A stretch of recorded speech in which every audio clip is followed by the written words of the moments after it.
Aquarius 17, a watchdog standing guard. There's a controversial aspect to this wisdom in the modern age, insofar as we've been educated within the Christian tradition to accept the spiritual principle of absolute forgiveness, as though we were Christ-like. Turn the other cheek. Have faith, trust. Whereas I accept that that's spiritual wisdom at a very high level. What I don't accept about that is that we are ready for it. We're not. Look around you. We're just not ready for that level of wisdom. If you behave like a doormat, you'll be stepped on. My understanding and my way of being is to guard very carefully my life, my space. I think we need to put boundaries around our lives.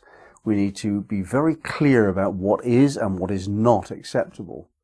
And we have to know that what is not acceptable needs to be kept out of our lives by force.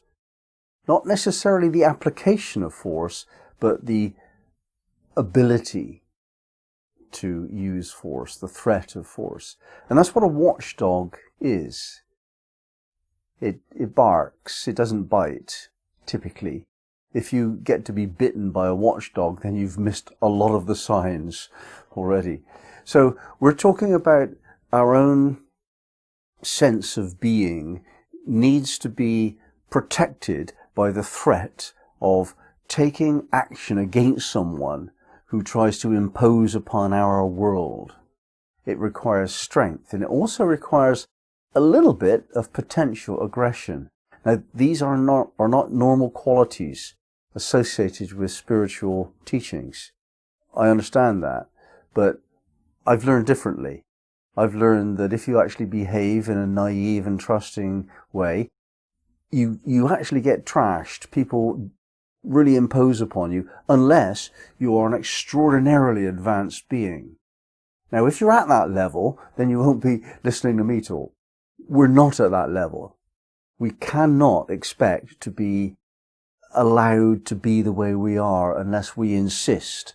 And I'm not talking about some aliens or lizards. I'm talking about in your own circle of friends, in your own family. People will intrude upon you and your choice of how you want to be unless you have the strength to guard against that. Now, when we move this understanding into the higher realms, the psychic realms, it becomes of crucial importance. This is non-trivial now. This is not maybe it is, maybe it isn't. This is, look, you really need to guard against psychic intrusion if you're opening yourself up to magical processes. And there are forces which are not in this world, which will enter your being. And it's very unusual to be completely possessed, but it's not beyond my experience. I've met several people who are under the strings being pulled by non-physical forces. Possession does occur in ordinary life. If somebody's drunk all of the time or living a lie, that's probably the worst of it. When you're drunk, you know you're drunk, and everybody knows about that. But when you're living a lie, when your glamour, when your presentation of I am to the world is not authentic, then the gap between those two things is like a crack into which invasive forces will come. They're called jinn spirits in Sufi terminology, and they're called different things in different countries. The local legends would suggest that they're beings with physical bodies from ancient times. That's not it. That's just a metaphor. When you are telling lies to yourself about yourself, then you open yourself up to invasive force from other realms. You have to protect against that. And of course, the best protection is to be authentic and to back that up with radiant light. If you feel yourself to be invaded, then deal with it. It happens, and it needs to be dealt with strength and heart-centered beingness is not only love in the heart, it's also honor and heroic courage. These are the kind of properties that we need to develop if we're doing this work to be safe. And these represent our guard dog. This is the way that we scare off potential invasive forces. On the normal human level, this principle is represented by civility, good manners, doing the right thing, being obedient to the laws. And all of that stuff might not really work with who we are. We might not enjoy being obedient to these community rules. But it actually is what's necessary to create the community. And we do want the community.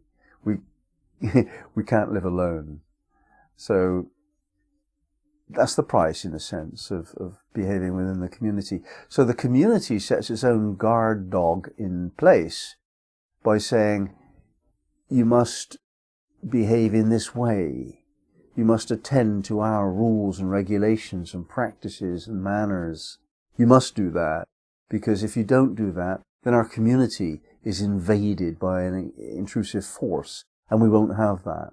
That's what the community's power is. It's collective. It's been developed over a long time. It's not subject to anyone's rulership anymore. And it's very hard to change quickly. It is what it is. So if you find yourself not to be in harmony with your community, then you need to perhaps find another community.